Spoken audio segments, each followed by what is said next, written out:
Y fue lanzado fuera el gran dragón, la serpiente antigua, que se llama Diablo y Satanás, el cual engaña al mundo entero. Fue arrojado a la tierra y sus ángeles fueron arrojados con él. Entonces oí una gran voz en el cielo que decía: ahora ha venido la salvación, el poder y el reino de nuestro Dios y la autoridad de su Cristo, porque ha sido lanzado fuera el acusador de nuestros hermanos, el que los acusaba delante de nuestro Dios de día y de noche. Y ellos le han vencido por medio de la sangre del Cordero y de la palabra del testimonio de ellos, y menospreciaron sus vidas hasta la muerte. La organización satánica, la organización angelical que está velada a nuestros ojos físicos, a nuestros oídos, a nuestro entendimiento, pero que sin embargo nos es revelado todo esto, lo que es el mundo espiritual, a través de las páginas de la Biblia, y desde luego es imprescindible la presencia del Espíritu Santo para poder comprender el mundo espiritual invisible que nos rodea. En esta noche vamos a ver que después de que comienza la guerra entre Miguel y sus ángeles, todo esto lo estudiamos la última conferencia, contra el dragón y sus ángeles, en el universo hay un conflicto cósmico. Y este conflicto cósmico tiene como protagonistas principalmente a los habitantes del planeta llamado Tierra, de nuestro sistema solar. La Biblia nos revela que en este planeta es el escenario donde se está llevando la verdadera batalla por las almas humanas. Porque los ángeles de Dios y los ángeles caídos de Satanás y los demonios, ya vimos que los ángeles caídos y los demonios son dos cosas diferentes, ya están condenados. En 2 de Pedro 2 dice la Biblia que los ángeles no fueron perdonados. Todos los que se rebelaron con Satanás están esperando solamente ser sacados, ¿verdad?, para ser juzgados, pero ya fueron sentenciados. Lo mismo que los demonios, que son espíritus o almas en pena, que no tienen cuerpos y que andan alrededor de nuestro planeta pululando por todos lados, se meten en animales, se meten en seres humanos. El ser humano, los psicólogos, los psiquiatras, los parapsicólogos no pueden entender estos fenómenos de personas endemoniadas y lo atribuyen a problemas mentales, a problemas de drogadicción, a problemas de alteraciones emocionales. Sin embargo, la Biblia es muy clara al referirse a estos espíritus que son reales y que operan dentro de muchos seres humanos. En el versículo 8, que es donde vamos a comenzar en esta noche, dice la Biblia que finalmente esta batalla final, porque no es una batalla que se libró en el pasado, ya lo estudiamos también, sino que es una batalla que se va a librar durante la gran tribulación y la ira de Dios. O sea, estamos ya en los últimos 2 o 3 años que le queda al planeta Tierra de vida y de oportunidad para la salvación, donde el diablo sabe que le queda poco tiempo y está operando y comienza el conflicto arriba en el cielo con repercusiones, repito, en este planeta. Entonces dice el versículo 8, el resultado de esta batalla cósmica: no prevalecieron. O sea, no tuvieron la fuerza, el ejército satánico, para poder en la última batalla haber podido derrotar o vencer al ejército de los ángeles comandados por Miguel Arcángel, que es el arcángel o el jefe de los ángeles de Dios. Dice la Biblia, no prevalecieron. Esta palabra en el griego, ischuo, significa no tuvieron ya la fuerza suficiente, ni se halló ya lugar para ellos en el cielo. Antes de esta batalla final, la Biblia, lo vimos también en la última conferencia, nos ha descrito otras batallas en el cielo, donde inclusive en el capítulo 10 de Daniel, cuando Dios envió a un ángel, recordamos también, para contestarle a Daniel la respuesta y darle la profecía sobre Jerusalén y el pueblo de Israel, capítulo 9 y 10 de Daniel, vimos que el ángel enviado por Dios es detenido en el cielo, recuerdan, por el principado de Persia, que en aquel tiempo era el imperio que estaba predominando o gobernando en el Asia Menor. Entonces el principado, que es el representante, ya lo vimos también en la última clase, de todos del imperio que en aquel tiempo existía, detuvo al ángel de Dios y comenzó entre los dos una batalla donde el principado de Persia no dejaba que el ángel de Dios bajara y le entregara el mensaje a Daniel, el profeta de Dios. Y era tan grande el conflicto, lo vimos también, que tuvo el ángel de Dios que pedirle ayuda a Miguel el arcángel para que viniera y lo ayudara en esta batalla y pudiera finalmente el ángel ser enviado y bajar y presentarse delante de Daniel y entregarle la carta, el telegrama, donde venía y estaba contenido todo el plan profético de Dios para el futuro de la ciudad de Jerusalén y de la nación de Israel. Entonces vemos que en ese conflicto un principado de Satanás es mucho más fuerte, o era mucho más fuerte, que un simple ángel soldado raso de Dios. Vemos que Satanás es el rey, luego siguen los principados que están en cada país actualmente, que son ángeles poderosísimos, con una autoridad delegada en ellos para poder tener ese control. Después siguen los gobernadores de las tinieblas, y después vemos ya en Efesios 6:12 que siguen los ángeles, los demonios rasos o los soldados rasos, que se les llaman huestes espirituales de maldad. Entonces el poder angelical es el más fuerte de Satanás. Después siguen en fuerza los principados, después los gobernadores de las tinieblas, y tenemos, ¿verdad?, finalmente a las huestes espirituales de maldad. Pero en este último conflicto, dice la Biblia, no prevalecieron. O sea, finalmente Miguel con todos sus ángeles se enfrentan a esta tercera parte de los ángeles caídos y los vencen totalmente. Y dice la Biblia, y no se halló ya lugar para ellos en el cielo. No solamente son derrotados en esta última batalla cósmica, sino que son expulsados del cielo. ¿Recuerdan ustedes en Job capítulo 1? Cuando la Biblia dice, y se presentó Satanás y los hijos de Dios delante de Jehová. O sea, todavía en el Antiguo Testamento y ahorita también los ángeles tienen acceso a presentarse delante de Dios. En Zacarías, que es un libro profético, se nos describe en los primeros 4 capítulos la actividad de los caballos celestiales, las carrozas de fuego, los ángeles, cómo viajan, cómo le entregan los mensajes a Dios, los ángeles buenos, los ángeles malos, etcétera, etcétera. Toda esta actividad actualmente se está llevando en el cielo. Pero aquí en este momento ya se acabó, ya no tienen lugar, ya no se presentan jamás delante de Dios y son arrojados para siempre del cielo. Después de esto, vamos a Apocalipsis 20, después de que sean arrojados del cielo y Satanás tenga la última oportunidad aquí en la tierra, en lo que se llama la ira de Satanás, Satanás será finalmente, al terminar los 1000 años, dice Apocalipsis 20, vi a un ángel que descendía del cielo con la llave del abismo y una gran cadena en la mano, y prendió al dragón, la serpiente antigua, que es el diablo y Satanás, y lo ató por 1000 años. O sea, durante todo el periodo de descanso de nuestras vacaciones aquí en la tierra, que van a durar 1000 años, no va a haber una influencia externa, invisible, en contra del pueblo de Dios en el planeta Tierra.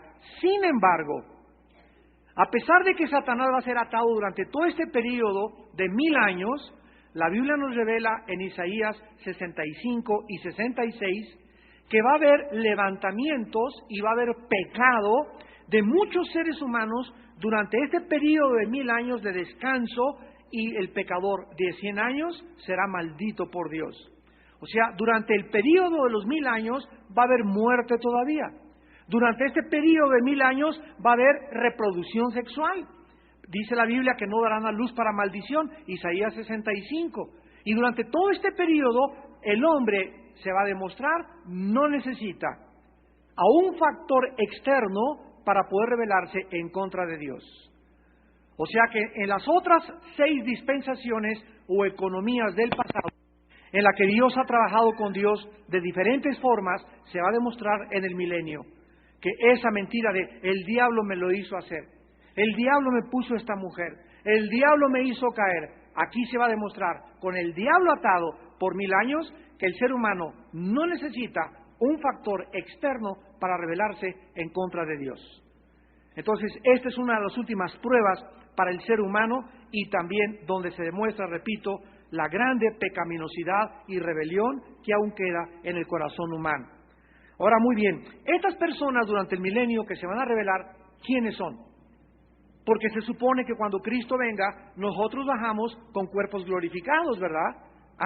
Pero la Biblia dice en Zacarías y en Isaías que cuando Cristo venga, va a haber muchas personas que están en las montañas, tal vez en México, allá por Puebla, por el Nevado de Toluca, por el Popo, no sé, Amecameca, cantidad de lugares que cuando vino Cristo y vino este hecatombe, este holocausto internacional, la Tercera Guerra Mundial, van a sobrevivir la tercera parte de la humanidad.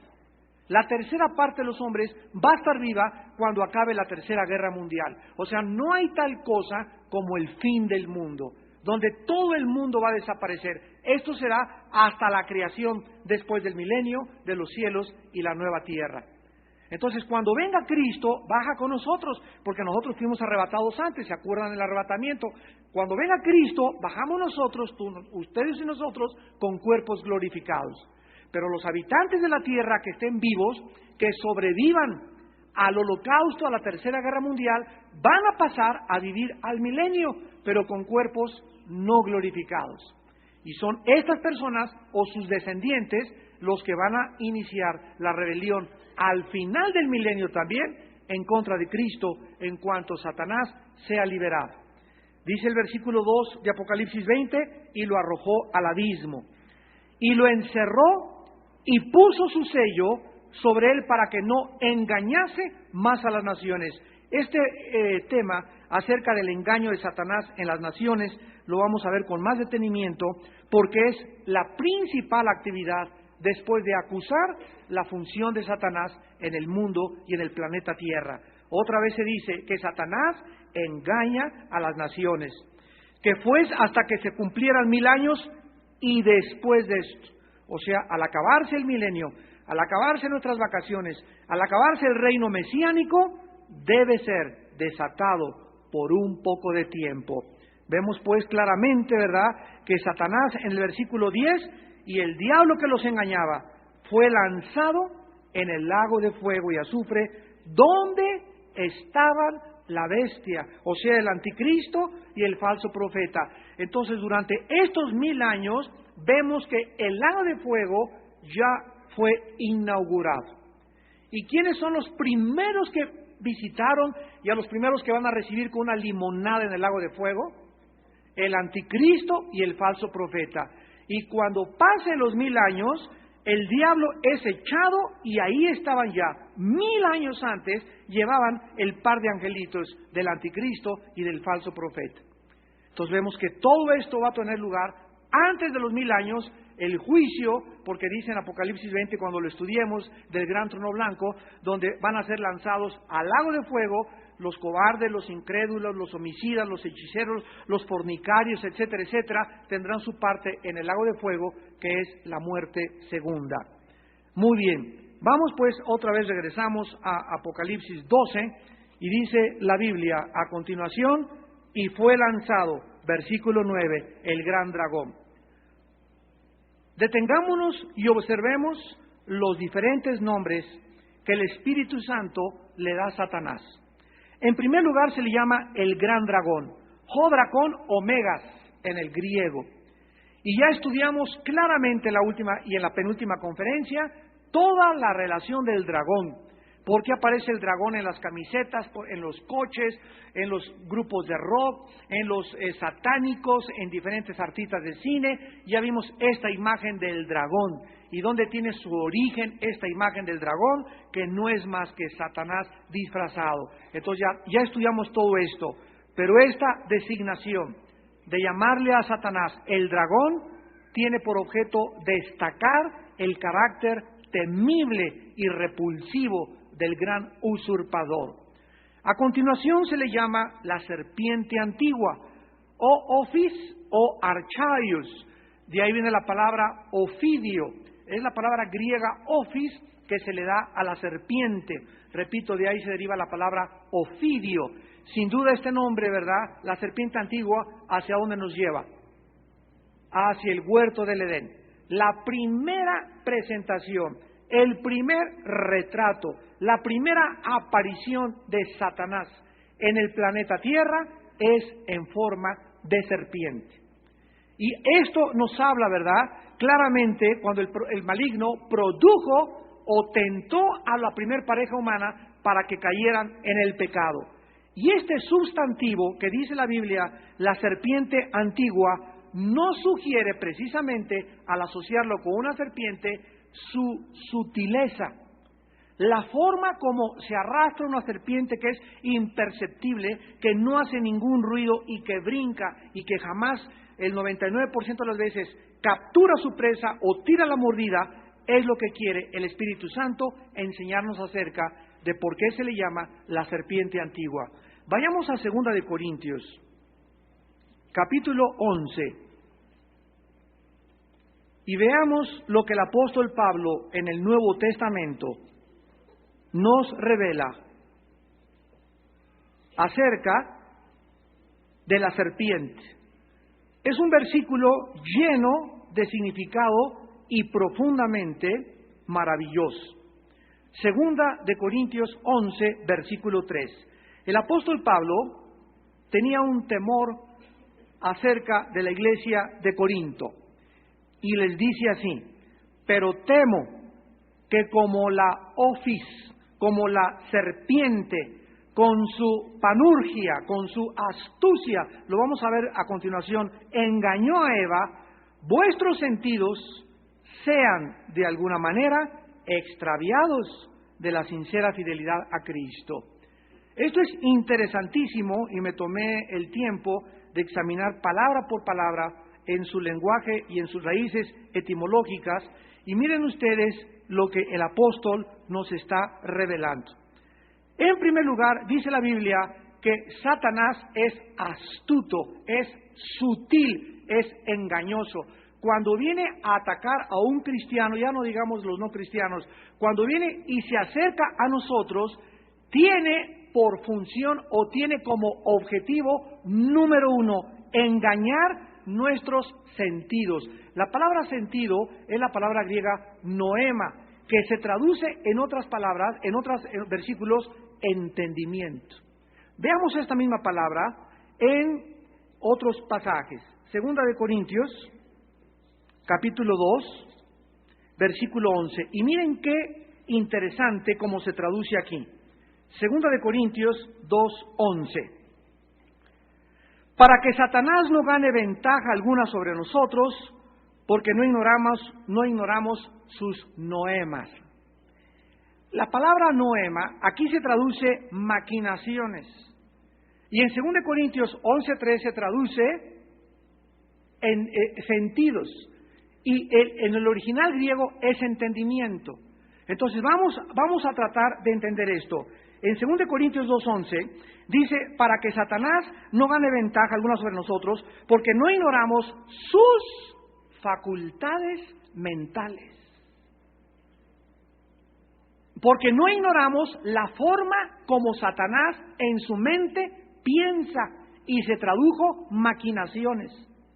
Cuando alguien está tratando de hacer un mal, ¿en dónde desarrolla su estrategia para atacar? En la mente. Entonces la Biblia nos revela a Satanás como una criatura, como un querubín caído, que emplea una mente, 100,000 veces más sabia y más astuta y más sutil que la mente humana.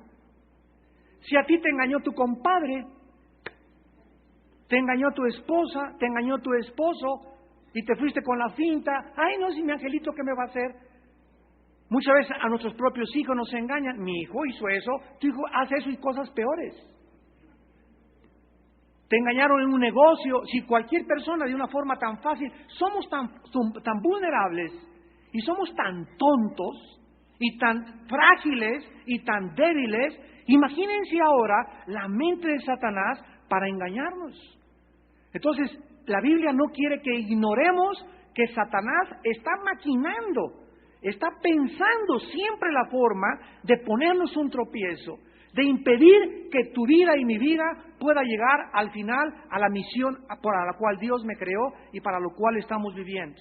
Para poder impedir que la iglesia progrese, que la iglesia avance, que no se predique el Evangelio. Y viene con tantas cosas mentales, donde comienza a atacar mentalmente, y como nosotros no sabemos, ¿verdad?, ni dónde anda Satanás, a lo mejor lo tienes atrás de ti ahorita, y tampoco sabemos cómo está pensando, ni las maquinaciones que él tiene. ¿Qué cosa más indefensa somos como blanco de Satanás? Somos vulnerables, ahora sí que somos como soldados sin armas en campo abierto delante del enemigo. Y ahí es cuando la Biblia nos dice que al reconocer esta forma indefensa de nosotros, esta fragilidad tenemos, al no conocer a nuestro enemigo, por ser invisible, necesitamos que Dios nos pueda defender, que Dios nos pueda proteger, porque Dios es el único que conoce las maquinaciones de Satanás. Dios es el único que sabe el plan que tiene ya para atacar tu matrimonio, para atacar tu casa, para atacar mi vida, atacar la tuya. Y solo Dios lo sabe. Ahora, si yo vivo cerca de Dios, Dios me va a revelar a mí a través de la oración, a través del estudio de la palabra de Dios, a través de estos estudios, la forma como me puedo defender. Y en eso recuerdo que lo que más hace que Dios pueda defenderme es una vida de oración. En la oración nosotros comenzamos a levantar como un muro a nuestro alrededor. Por eso cuando tenemos aquí los domingos reuniones de oración, vengan a la reunión de oración. Aquí tenemos los martes, comenzamos a las 6:30 la reunión de oración, vengan a la reunión de oración. Es la reunión que menos gente asiste en las iglesias en el mundo entero. Y es el lugar más importante porque es el lugar donde se entrenan los guerreros de Dios. Entonces, gracias a Dios de que como no ignoramos sus maquinaciones, ahora ven ustedes, en el caso particular que está en 2 Corintios 2, es un caso de amargura. Es un caso que se trató en 1 Corintios 5, donde en la primera carta Dios le dijo a Pablo que le dijera a los líderes que sacaran de la iglesia a un muchacho que vivía y se estaba acostando con su madrastra. Había un caso de incesto en la iglesia de Corinto. Entonces a este muchacho se le mandó que lo entregaran a Satanás para la destrucción de su carne, ¿se acuerdan? 1 Corintios 5, del 1 al 5. Pero resulta que este muchacho se arrepintió. Y ahora la iglesia, arrepentido el muchacho, tenía que volver a recibirlo. ¿Para qué? Para que este muchacho pudiera ser consolado y animado y darse cuenta que la iglesia es un hospital donde hay restauración. Y que cuando alguna persona cae, lo único que necesita es: Padre, perdóname, y la sangre de Cristo nos limpia. Ahora, esa persona desde luego necesita restauración, consolación, necesita cambiar las vendas, meterlo a la clínica, al hospital, ponerlo en la banca un ratito, pero nuestro deber es consolarlo, animarlo, sanarlo, y para que pueda otra vez meterse al camino. Pero cuando en una iglesia se castiga a una persona y la persona no quiere hacer caso y seguir viviendo en pecado, fuera, agarra tu maleta y agarra carretera, porque contaminas a los demás. Se llama la disciplina de la iglesia. Y los líderes tenemos la obligación de disciplinar a los miembros que quieren insistir en vivir en adulterio, en seguirse acostando con su novia, en seguir robando, en seguir transando. Si tú no cooperas con Dios y con nosotros los líderes o los pastores para que te ayudemos, no nos queda más que decirte: búscate otro lado, vete con los mormones mejor. Pero aquí la iglesia es un hospital para los que quieren ser ayudados. Hermano, ya no puedo con la pornografía. Hermano, soy homosexual, ven para acá, te ayudamos, te comprendemos y te vamos a sacar de ese hoyo para que seas una persona de bien y puedas tener tu identidad y tu verdadero sexo. Para eso estamos nosotros, para poder ayudar a la gente. Pero el cliente, el paciente, tiene que cooperar con el doctor. Imagínate que llegues al consultorio, ¿verdad? Pues me duele aquí tienes esas medicinas, y sales y rompes la receta. Llegas a los 8 días, ¿verdad? Me duele aquí. ¿Y la receta que le di? No, ¿para qué la quiero? ¿Sabes una cosa? Me estás haciendo perder el tiempo a mí, me dice el doctor, y estás perdiendo tú también el tiempo. ¿Qué estás loco? Te voy a mandar un psiquiátrico.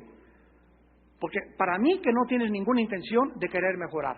Entonces, es importante que nosotros comprendamos esto. En este caso, segundo Corintios, si los cristianos de Corinto no perdonaban a este muchacho que se había arrepentido, Satanás ganaría ventaja, comenzaría a planear algo, y cuando Satanás ataca a una persona que no perdona, te destruye e impide que la gracia de Dios trabaje en tu vida. Se llama la amargura. Hebreos 12, 11 al 13. Mirad que no haya ninguna raíz de amargura en vosotros que, dejando de alcanzar la gracia de Dios, os contamine y muchos sean estorbados. Si algo hace que Satanás comience a planear un ataque contra tu vida, es ver a un cristiano que no quiere perdonar a otra persona. Se te viene y comienza a armar y te comienza a atacar la mente y te hace cada vez más y más daño, porque, regresamos a 2 Corintios 11, esto está interesante. Entonces vemos que Satanás va a tratar con sus facultades mentales que él tiene, ¿verdad?, atacar nuestra mente, nuestro entendimiento.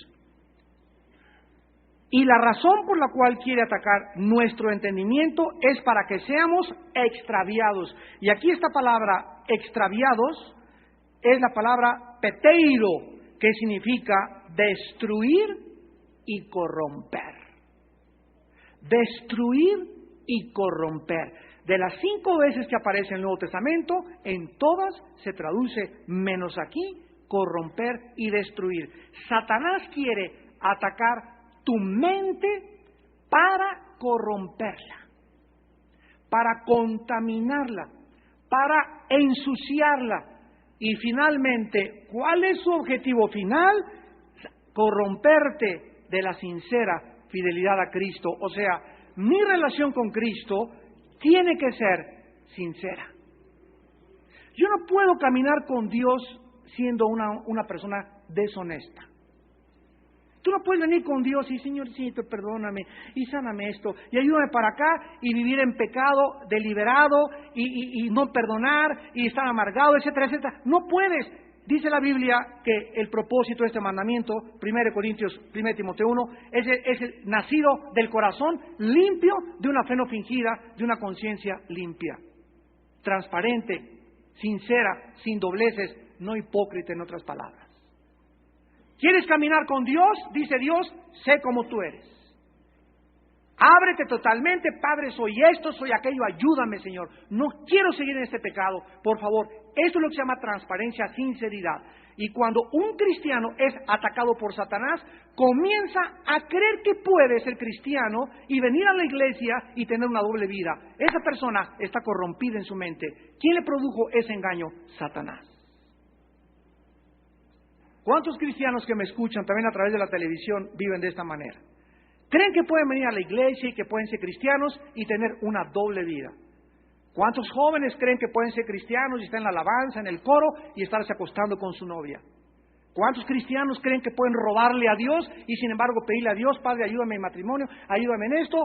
Comenzamos a vivir deshonestamente, sin integridad, sin sinceridad. ¿De dónde viene el engaño? De Satanás. O sea, son mentes engañadas. Y hay cristianos que tú sabes que andan peor y dicen, es que no soy peor que otros. Conozco cristianos que hacen peores cosas que yo. ¿Y de dónde viene este engaño? Que está corrompida su mente de la sincera fidelidad a Cristo. Y ese es el temor que tenía Pablo en cuanto a Satanás. Porque Satanás es una serpiente. Y con su astucia te comienza a corromper y hacerte creer que tú puedes vivir una doble vida, que tú puedes irte al cielo sin santidad, que tú puedes ser cristiano sin consagración, que tú puedes ser cristiano por solamente venir a la iglesia. ¿De dónde viene todo este engaño? De su astucia. Por eso se le llama la serpiente antigua. Ahora finalmente en 2 Corintios 4:4 se vuelve a usar la misma palabra que se tradujo sentidos y que ya vimos, es la palabra noema. 2 Corintios 4:4 es la segunda vez que se usa esta palabra, en los cuales el Dios de este siglo cegó el noema. Ahí está el entendimiento. En el 2:11 se tradujo maquinaciones, velas apuntando, Aquí se tradujo entendimiento y en 11:4 se tradujo sentidos. Maquinaciones, entendimiento, sentidos. ¿Por qué aparentemente tenemos tres palabras que, vuelvo a repetir, aparentemente no parecen sinónimas? Sin embargo, si juntamos las tres palabras, maquinaciones, entendimiento, sentidos, nos damos cuenta que todo, absolutamente, los sentidos, que son la vista, el oído, el olfato, el tacto, todo está controlado por la mente. Las maquinaciones son en la mente y el entendimiento está en la mente. Aquí dice que Satanás ha cegado el entendimiento. Ahí está, otra vez, Satanás ataca el entendimiento. ¿Qué le interesa a Satanás? Que no entendamos. Que sin santidad nadie verá a Dios.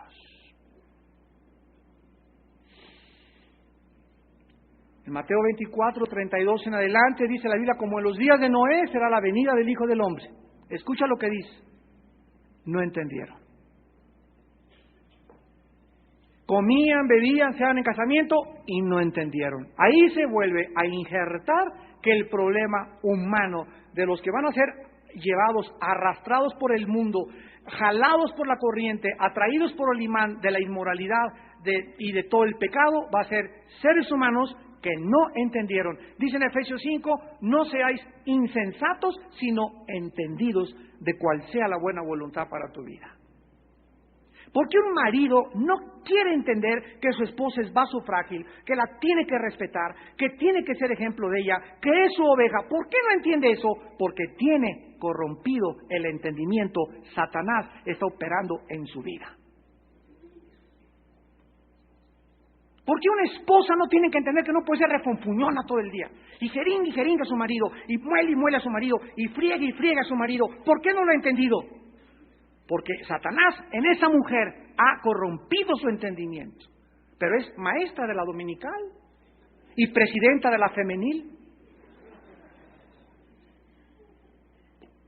¿Por qué los jóvenes no pueden entender que no se manoseen cuando salen juntos? ¿Por qué a fuerza el joven tiene que tirar la mano, verdad? El hombre liga, el hombre elástico ahí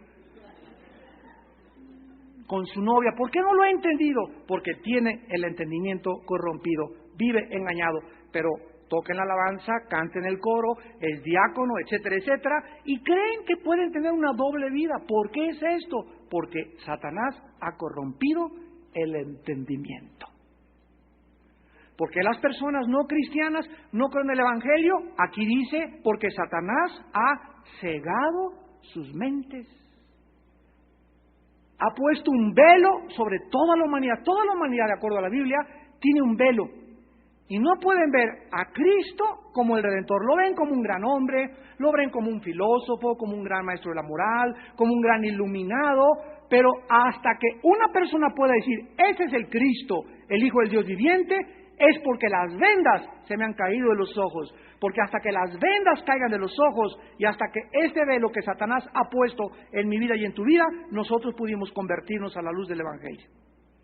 Y este velo se cae con la predicación del Evangelio de Jesucristo. Por eso es tan importante predicar la Biblia y ayudar a que la Biblia sea predicada para ayudar a la humanidad a salir del engaño de Satanás. Regresamos a Apocalipsis.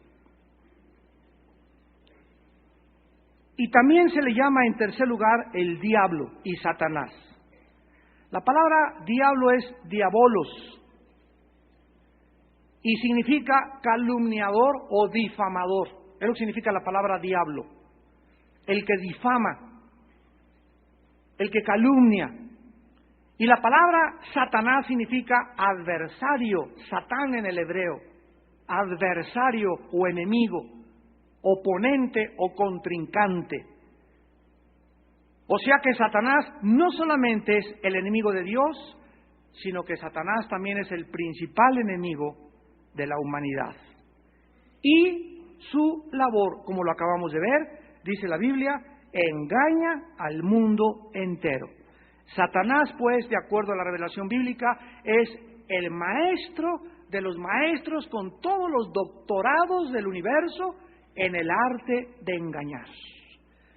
Si tú crees que Houdini o David Copperfield u otras personas con sus trucos engañan la mente del hombre y te hacen por acá esto y el otro, y no es más que precipitación, y eso no es cosa más que rapidez y juego de espejos y todo que usan los magos y engañan los sentidos del ser humano, que tú crees que eso tuvo lugar, pues imagínate nada más el engaño tan grande de Satanás. Satanás es 1,000,000 de veces más hábil que David Copperfield. Y esto la humanidad no lo entiende, y menos muchos cristianos. Es interesante que dice que engaña al mundo entero. ¿Qué significa esto? Que en el mundo del deporte, de las artes, de la pintura, de la política, de la ciencia, de la tecnología, en todas las áreas, en todas las disciplinas académicas, Satanás engaña a las personas. A los deportistas los hace engañar, ¿verdad? No, eres futbolista, ¿verdad? Entra a las drogas, tú puedes tener esto, puedes tener a tu esposa, te puedes divorciar 3 veces. El otro día le decía a mi esposa, estaba viendo yo unos cuadros de Picasso, digo, palabra que los hicieron con 3 de mota arriba. Le llaman arte a esos jeroglíficos que se venden en 25, 50, 100 mil, $1,000,000. Ahí en Reforma hay una estatua que es un caballo, unas patas de una mujer, una cola de gallina y una panza de cabra, y es la estatua, ahí está en el cruce de Reforma y Palmas, como una obra de arte. Ahí se aventaron un viaje de peyote, ¿qué hizo eso? ¡Qué increíble! A eso le llamamos arte. Allá a Yasser Arafat le dan el premio Nobel de la Paz. Increíble lo que está sucediendo en el mundo. Y la gente no lo entiende. La gente no lo puede ver porque el mundo entero está engañado por Satanás. Dice en 2 de Corintios 11:14, el pasaje que acabamos de leer, pero ahora en el versículo 14, y dice, y no es maravilla, porque el mismo Satanás se disfraza como ángel de luz. La palabra disfrazarse en el original griego significa cambiar de forma. Cambiar de forma es una metamorfosis, un cambio de forma. O sea, Satanás no va a llegar, yo soy el diablo. Ahorita ya está descarado, ¿verdad? Y por todos lados monstruos a los niños, etcétera, etcétera. Hay tantos monstruos, ya los niños no se asustan con nada. Está preparándose el mundo para que cuando vengan estas perversiones genéticas que ya vimos en la 5ª y la 6ª trompeta de Apocalipsis 9, los niños no se asusten ya cuando vean a un monstruo volar con cola de escorpión, con cabellos humanos. Ya todo lo que, los juguetes, todo está distorsionado ya para que los niños se preparen mentalmente y ya no se asusten con nada. Entonces Satanás se cambia de forma y se presenta como ángel de luz. Miren ustedes, hagan un estudio de las apariciones de los disque ángeles y de los que disque santos en la historia de la humanidad. Pues se me apareció, el otro día estaba en la televisión, una persona que tenía una cruz aquí con coagulada de sangre. No me acuerdo, un italiano que llegó a México, y también creo que en las manos lo examinaron los científicos y era sangre coagulada en la forma de cruz. Lo entrevistaron aquí en México, yo vi la entrevista personalmente y le dijo al entrevistador, el entrevistador, oiga usted, ¿cómo le aparecieron esas cosas, esos estigmas en su cuerpo? Y dijo, se me apareció un platillo volador. Y se bajó una señora y me dijo que era fulana de tal y que yo era el portador de este mensaje para la humanidad. Ahí nos damos cuenta, la mayor parte de la gente se tragó esta historia, se creyó esta historia. ¿Por qué? Porque están engañados. En primer lugar, este hombre traía un mensaje contrario al mensaje de la salvación y de la redención en Cristo en la Biblia. Por lo tanto, el mensaje de esta persona en la televisión, bajo el filtro de la Biblia y juzgado por la palabra de Dios, nosotros que somos cristianos, discernimos que esa persona está totalmente poseída por demonios. Y Satanás manda a un hombre con una cruz. ¿Quién iba a imaginarse con una cruz, no? Oye, pues si la cruz es de Cristo, ¿verdad? No siempre, hay cruces del diablo también. Lo manda como un nuevo Salvador, como un nuevo profeta, como un nuevo Mesías.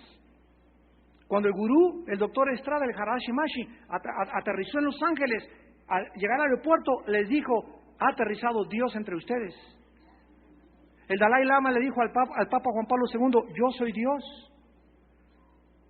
Y cantidad de cosas, ya no me quiero extender, pero apariciones falsas, señales mentirosas, prodigios que aunque parecen sobrenaturales, la Biblia nos dice, no tienen su origen en Dios, sino en Satanás.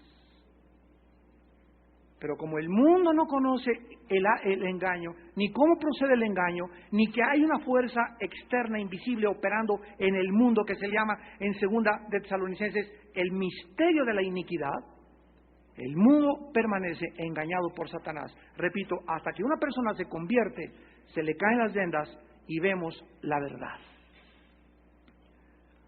Satanás dice en 2 de Timoteo capítulo 2, también se nos manda que nosotros, vamos a leer el versículo 24, 2 de Timoteo 2, 24 en adelante, el siervo del Señor no debe ser contencioso, sino amable, para con todos, apto para enseñar, sufrido. Miren ustedes la importancia de que todos los cristianos tengamos paciencia con la gente. Versículo 25, que con mansedumbre corrijamos con mansedumbre, no te pelees, no te enojes cuando alguien te discute, ¡ay, ya te vas a condenar!, etcétera, etcétera, ¿no? Sé manso para poder corregir, ¿a quiénes? A los que se oponen. Entonces, ¿qué crees que le platicaste a tu suegra ya del evangelio y ya se va a convertir a los 5 minutos? No, va a haber oposición y la gente nos va a discutir y a ver esto y el otro. ¿Por qué? Porque sacan sus armas. Yo me acuerdo, yo me defendí un año contra mi hermano Alejandro. Mi hermano Alejandro me habló de Cristo, él se convirtió primero 2 años antes que yo, y le discutí, hasta lo amenacé que iba a quemar a la reunión de oración donde se juntaban los cristianos. Pregúntale a mi hermano todo lo que les dije. Una vez llegó otro hermano misionero, me dijo, te vas al infierno, y traía siempre una pistola, una 9 milímetros, aquí la saqué, le puse y le dije, vuelve a ser mis 6 meses y te voy a mandar yo antes al cielo, le dije.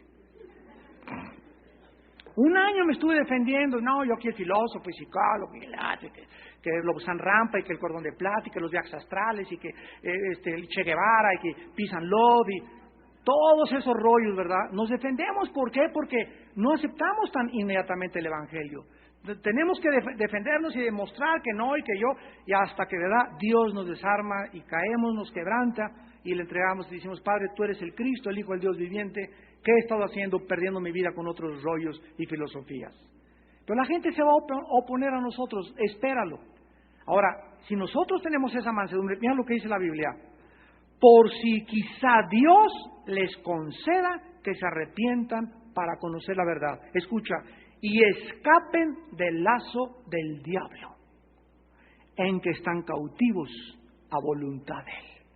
O sea que al acercarme yo a hablarle a una persona de Cristo, debo recordar que esa persona trae una soga así y el diablo está detrás así. La persona no lo sabe, ni tu suegra tampoco, ¿verdad? O tu mamá o tu tío, pero ahí tiene esa soga. Entonces, la única forma de romper esa soga no es quitándole, ¿verdad?, y jalándole así, ¿verdad? Porque el diablo nomás, ahórcamelo más, te dice el diablo, jálale más. La Biblia dice que presentemos con mansedumbre la esperanza que hay en nosotros, por si Dios les concede que se arrepientan. Es cuando la persona, Dios les concede, aunque tengan un lazo, a esa persona tiene una facultad libre, la facultad de libre albedrío. Esa persona, aún con el cuello de Satanás, puede, al tener la luz enfrente, si tiene la luz enfrente y le dice, sí veo la luz, tú eres el Cristo, se rompe inmediatamente la cautividad y la persona queda hecha libre. Pero vemos cómo se pinta en la Biblia la condición humana. Están cautivos. Si hay personas en esta noche que no son cristianas, traes una soga, es un esclavo. Y esta soga de Satanás, este collar que Satanás te ha puesto, cada vez te va a apretar más y más y más y más. Hasta que sientas que no puedes con tu vida y por eso mejor me mato, mejor me tomo una botella, me escapo. ¿Por qué? Porque no puedes enfrentar la realidad en tus 5 sentidos, porque estás ahorcado, estás cautivo. Ningún prisionero puede ser feliz. Ninguna persona que vive en un pozo de desesperación puede alabar a Dios y estar contento con lo que Dios le ha dado. Y en Apocalipsis 18, versículo 23, se repite lo mismo. Dice Apocalipsis 18:23, cuando caiga Babilonia, luz de lámpara no alumbrará más en ti, ni voz de esposo y de esposa se oirá más en ti, porque tus mercaderes eran los grandes de la tierra, pues por tus hechicerías fueron engañadas todas las naciones. La Biblia dice que hay un poder actuando sobre todas las naciones de la tierra, y este poder la Biblia le llama que es el poder de la hechicería. ¿Saben ustedes qué es la hechicería? La hechicería es el poder diabólico de controlar seres humanos. O sea, en Haití existe lo que se llama el vudú, cosa que practica el grupo los Rolling Stones. La última campaña le llamaron la campaña del Gran Vudú y de la Gran Babilonia. No es coincidencia, no son coincidencias. Estas personas que practican el vudú, o los brujos verdaderos del vudú en Haití, agarran un monito y llega una persona y le dice: quiero que por $10,000 mates a un primo que tengo allá en Estados Unidos. Entonces, estas personas le clavan los alfileres a y comienzan a poner o una foto, a invocar ese nombre, y a través de este rito brujo hace que viajen demonios enviados por los brujos, viajan y matan a esa persona. Esto es 100% real. Los hechizos, el toloache famoso, la brujería, las maldiciones de la brujería llegan a las personas y las lastiman. Es interesante que en el Antiguo Testamento nunca pudo, cuando Balaam, ¿se acuerdan?, quiso maldecir al pueblo de Dios, le dijo a Balac: ¿sabes qué? Mira, yo ya le dije a Dios, pero no se puede maldecir al pueblo de Dios. ¿Por qué? Porque cuando se maldice al pueblo de Dios, Dios la vuelve en bendición a los que viven al abrigo del Altísimo. Entonces, cuando Balac vio que Balaam no podía maldecir, en el libro de los Números, al pueblo de Dios, ¿qué hizo Balaam para que la maldición les alcanzara al pueblo de Dios? Le dijo Balaam, cuando se vendió por el dinero, fue un profeta, verdad, que por lucro, dicen Judas, se vendió, prostituyó su ministerio por dinero. Le dijo a Balac: diles a los israelitas que forniquen con las moabitas. Y entonces, en cuanto el pueblo de Dios comienza a fornicar, queda fuera de la protección de Dios. Y ahí, cuando comenzó la fornicación con las moabitas, les cayó la maldición de Dios. Y esto nos habla, ¿verdad?, que el que habita al abrigo del Altísimo mora bajo su protección. El ángel de Jehová, Salmo 34:7, mora alrededor de los que le temen y los defiende. 1 Pedro 1:3-5, somos guardados por el poder de Dios mediante la fe. Deja de creer, deja de confiar, aléjate y vive en pecado, y si alguien por ahí te echa una maldición, una bruja, te llega, aunque seas cristiano. ¿Qué es lo que nos protege? La santidad.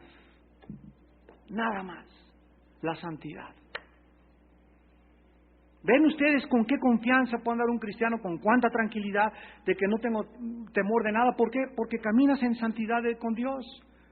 El que camina con Dios vive protegido por Dios. Estás en los terrenos de Dios, estás pisando terrenos santos, y dentro de sus terrenos de Dios el diablo no tiene entrada, no tiene manera de poder hacerte nada. ¿Por qué? Porque tu casa está protegida. En tu casa no hay pornografía, en tu casa no hay botellas de alcohol ni de vodka, en tu casa no hay discos de Madonna, ni de Britney Spears, ni de Michael Jackson, en tu casa no hay marihuana, en tu casa no hay drogas, y esas cosas que metes a tu casa atraen a los demonios, y los ángeles se hacen a un lado. Se van a 3 o 4 cuadras Los Ángeles y pierdes la protección de Dios. Ya lo vimos también en la última conferencia, cómo actúan los ángeles para defendernos, pero tenemos que entender esto. Y finalmente dice la Biblia, aquí en Apocalipsis 20, versículo 10, otra vez, y el diablo que los engañaba. Otra vez se vuelve a mencionar a el diablo que los engañaba, y en Primera de Juan 5:19 dice la Biblia: el diablo, el maligno que engaña al mundo entero. Vemos pues en esta noche la importancia, amados, de poder tener la Biblia, ser guiados por la Biblia para poder discernir las facultades mentales, las estratagemas, las maquinaciones, los planes que quiere Satanás lanzar contra nosotros. Y cuando nosotros podemos vivir en esta noche y decir, en paz me acostaré, y asimismo dormiré porque solo tú, Jehová, me haces vivir confiado, y confesar en esta noche mis maldades de este día, ponerme a cuenta si ser honesto con Dios, he hecho esto y aquello. Mañana levantarme en la mañana y darle lo primero del día en mi devocional a Dios. Estar en su palabra, meditando en su palabra, elevando mi alma ante la adoración, viviendo durante todo el día con esta meditación de su palabra en sus caminos, caminando cerca de Dios. Entonces viviremos protegidos por Dios. Y ya no tendrá de qué acusarte Satanás. Ya no habrá manera de que planee algo contra tu vida, contra tu matrimonio, porque él queda frenado, porque nuestro escudo es el Señor. Y el Señor es fortaleza en tiempo de la angustia. ¿Qué es la angustia? Es sentirse así, sentirse que ya no puede uno, sentirse que uno desmaya. Esto es angustia. En ese momento en el que sentimos la angustia, que ya no podemos, que no salimos de ese problema, la Biblia dice, vengo como varón de guerra. Y es ahí precisamente donde Dios se hace real a nuestra vida. En medio de esa angustia se hace una luz, se abre el mar rojo y me dice el Señor, yo soy Jehová, tu castillo, tu fuerza, tu fortaleza, no tengas miedo. Oremos.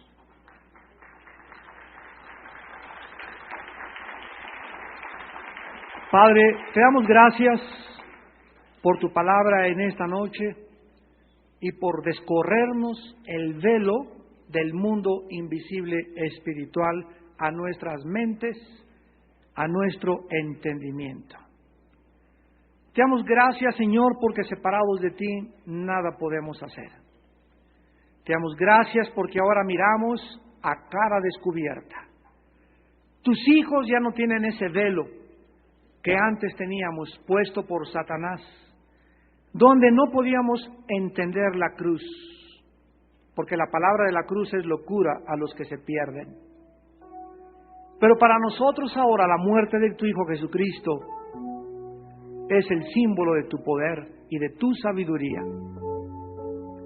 Bendito seas Dios por habernos dado a tu Hijo en la cruz y habernos dado su vida para que nosotros pudiésemos vivir estando muertos en delitos y en pecados. Bendito seas, Hijo de Dios, que eres ahora nuestro capitán, nuestro comandante en jefe, nuestro Salvador, nuestro Mesías, a quien seguimos hacia la victoria triunfante. Porque ¿quién es aquel que ha vencido al mundo?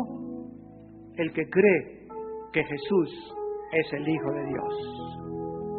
Y esta es la victoria que ha vencido al mundo, nuestra fe, nuestra confianza, haberle creído a Dios, el testimonio que Dios ha dado acerca de su Hijo. Y este es el testimonio que Dios ha dado, que el que tiene al Hijo tiene la vida, y el que no tiene al Hijo no tiene la vida. Sigue cautivo de Satanás, engañado en sus facultades mentales y desviado y extraviado de la sincera fidelidad de Cristo. En esta noche Dios te extiende tus manos para que vengas y abraces la cruz. Tú que nos miras a través de la televisión, te invitamos también a que en este instante, donde quiera que tú estés viendo este programa, esta conferencia, oyendo estas palabras, le entregues tu vida al Salvador. Y ahí desde tu lugar dile, Señor mío y Dios mío, me arrepiento de mis pecados. Creo que mi entendimiento estaba cegado totalmente. Esta es la razón por la cual no podía entender muchas cosas que ahora comienzo a entender. Creo que tu Hijo en la cruz dio su vida por mí, que dio su sangre por mis pecados. Y te pido, Jesús, Hijo del Dios Altísimo, que quites estas vendas de mi mente, que me hagas libre de la cautividad de Satanás, que me saques del reino de las tinieblas y me coloques en el reino de la luz de tu Hijo Jesucristo, porque quiero vivir ahora bajo la luz, quiero vivir en la santidad, quiero vivir en el reino de la paz, de la seguridad y de la esperanza, de la vida venidera y de la vida eterna que me entregas en este momento. Te recibo, Cristo, como mi Dios y mi Salvador, y te doy las gracias porque salgo contigo en este momento como mi Dios y con la seguridad de que mis pecados han sido perdonados. En tu nombre precioso, bendito Cristo. Amén.